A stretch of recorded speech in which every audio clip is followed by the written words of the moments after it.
పొద్దుటూరు మాజీ ఎమ్మెల్యే గత కొద్ది రోజుల క్రితం ఆదాని గ్రూప్ గురించి మాట్లాడుతూ కాంగ్రెస్ నాయకురాలు షర్మిలపై అనుచిత వ్యాఖ్యలు చేయడం తగదని పొద్దుటూరు నియోజకవర్గ కాంగ్రెస్ పార్టీ ఇన్ఛార్జ్ ఇర్ఫాన్ బాషా అన్నారు. వైఎస్ఆర్ బతికి ఉంటే షర్మిల పేరు ఉచ్చరించే ధైర్యం రాజమౌళికి ఉందా అంటూ ఆయన ప్రశ్నించారు.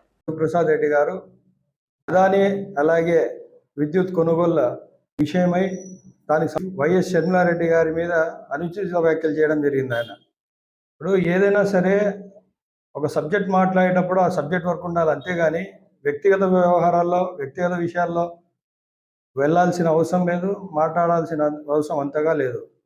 ఆయన పదే గత 2-3 నెలల నుంచి మరి ముఖ్యంగా గమనిస్తూనే ఉన్నాం.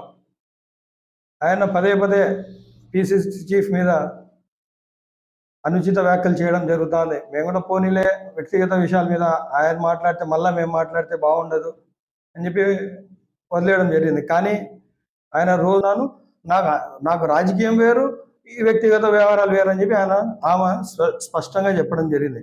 కానీ ప్రజల్లో ఈయన పూర్తిగా భిన్నంగా చెప్తారు. మాజీ ఎమ్మెల్యే గారు అయ్యా అక్కడ షర్మిలారెడ్డి గారికి 2,000 కోట్ల 3,000 కోట్ల ఇస్తే వాళ్ళు మాట్లాడతారా మాట్లాడరా ఆ విషయం పక్కన పెట్టి రాజకీయంగా మాట్లాడతాం. మీరు గత 10 ఏళ్ల నుంచి పొద్దుటూరుకు ఏం చేశారని చెప్పి నేను ఈ సందర్భంగా మీకు ప్రశ్న ఏమైంది సార్, దాని గురించి మాట్లాడండి. వ్యక్తిగత విషయాల గురించి కాదు సార్. మీరు ఒక మాజీ ఎమ్మెల్యే, వైఎస్ షర్మిలారెడ్డి గారు ఒక రాష్ట్ర అధ్యక్షురాలు, 175 నియోజకవర్గాలకు ఆమె హెడ్.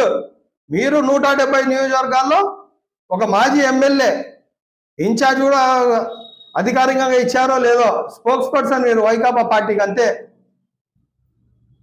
మీకు వైఎస్ షర్మిలారెడ్డి గారిని విమర్శించే అర్హత లేదు, మీకు అంత స్థాయి లేదు, మీకు అర్హత లేదు.